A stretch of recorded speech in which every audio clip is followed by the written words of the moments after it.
غیر موجود زندہ یا کسی مردہ کی دعا کا وسیلہ غیر موجود زندہ یا کسی مردہ کی دعا کا وسیلہ لینا شریعت کے اندر کیسا؟ الحمدللہ میرے بھائیوں، پروگرام انشاءاللہ قریب ہی میں ختم ہو جائے گا. یہ آخری مضمون ہے، اور اس کے بعد وسیلے سے متعلق جو شبہات ہیں انشاءاللہ اگر آگے کبھی توفیق رہی، اللہ نے موقع دیا، تو اس کے سلسلے میں مستقل پروگرام کیا جائے گا. کیا شبہات ہیں اور کن چیزوں کو وہ دلیل بنا کے پیش کرتے ہیں.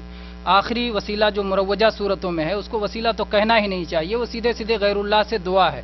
جیسے جو لوگ کہتے ہیں یا علی مدد یا حسین مدد، جب پکارتے ہیں تو ان سے پوچھا جائے کہ علی رضی اللہ عنہ کو مدد کے لیے کیوں پکارتے ہو، تو کہتے نہیں ہم ان کو وسیلہ بنا رہے ہیں اور ان کو کہہ رہے ہیں کہ اللہ سے ہمارا یہ کام کروا دیجئے، اللہ سے ہمیں مدد کروا دیجئے.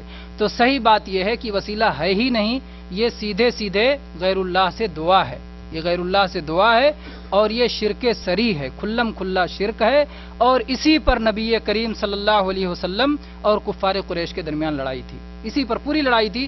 چنانچہ آپ قرآن پاک پڑھیں اور اگر آپ سیرت النبی کی کتاب پڑھیں کہ جس میں جاہلیت کے حالات بیان کیے گئے کہ جاہلیت میں کیا تھا، جیسے الرحیق المختوم سیرت النبی کی کتاب ہے شیخ سیف الرحمن مبارک پوری رحمۃ اللہ علیہ کی، اور انہی کی دوسری مختصر کتاب ہے تجلیات نبوت.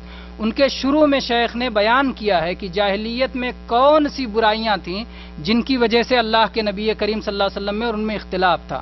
تو اس میں آپ نے بیان کیا ہے کہ وہ لوگ حج کرتے تھے، وہ لوگ نماز پڑھتے تھے، وہ لوگ اللہ سے دعائیں کرتے تھے، وہ اللہ کو خالق و رازق مانتے تھے، لیکن وہ لوگ بس اسی وسیلہ کے نام پر وہ غیر اللہ سے دعائیں کرتے تھے. وسیلہ کے نام پر وہ سمجھتے تھے، کیا کہتے تھے، ہا اولئک شفعاؤنا عند اللہ، یہ لوگ اللہ کے پاس ہماری سفارش کر دیں گے. وہ کہتے تھے ما نعبدہم الا لیقربونا الی اللہ زلفا، ہم ان کی اس لیے عبادت کر رہے ہیں ہم کو اللہ سے قریب کر دیں گے.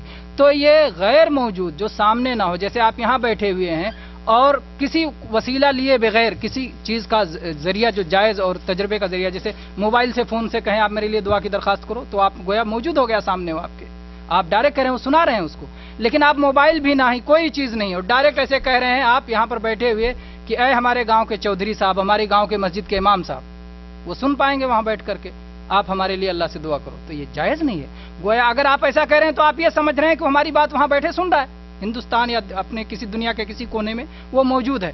تو کسی غائب شخص سے دعا کروانا، ایسے کہنا کہ آپ میرے لیے دعا کرو حالانکہ وہ سامنے نہیں اور نہ ہی سنانے کا کوئی ذریعہ ہے، تو یہ میرے بھائیوں یہ وسیلہ نہیں ہے، یہ کھلم کھلا شرک ہے.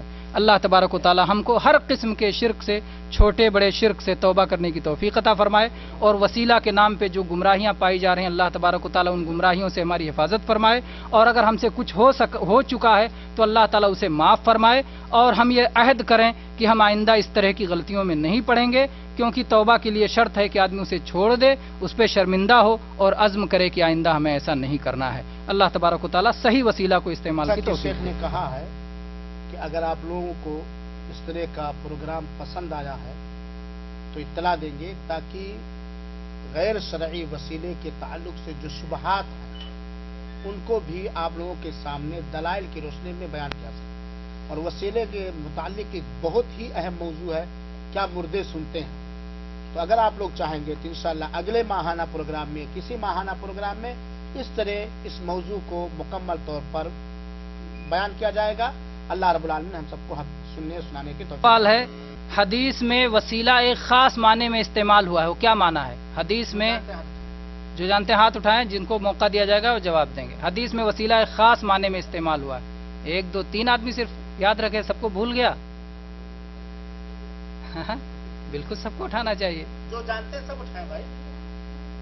چلیں شیخ تیار کیجیے کسی